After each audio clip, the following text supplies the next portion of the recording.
Contohnya itu ayat Inni nadhartu lirrahmani, perkataan Sayyidah Maryam alaihassalam.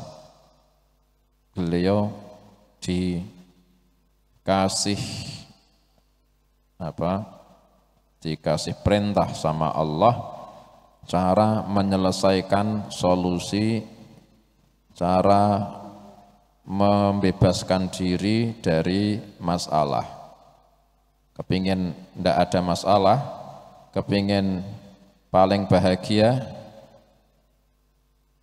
inni nadhartu lirrahmani sauma, ojo kakean ngomong, nah, itu paling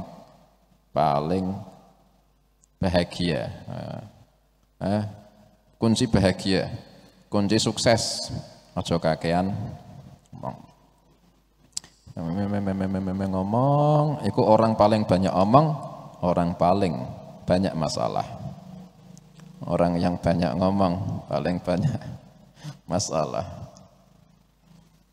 Inni nadhartu lirrahmani sauma. Sayyidah Maryam itu dulu diperintah sama Allah, sesungguhnya saya nazar untuk Tuhan yang punya sifat maha kasih sayang, yakni Allah.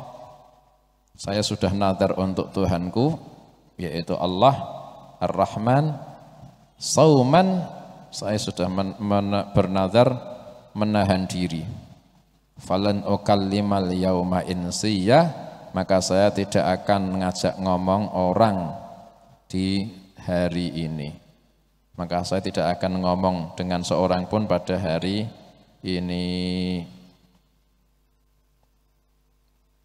Itu disebut sauman, padahal yang ditahan hanya menahan diri dari ngomong, sudah disebut saum.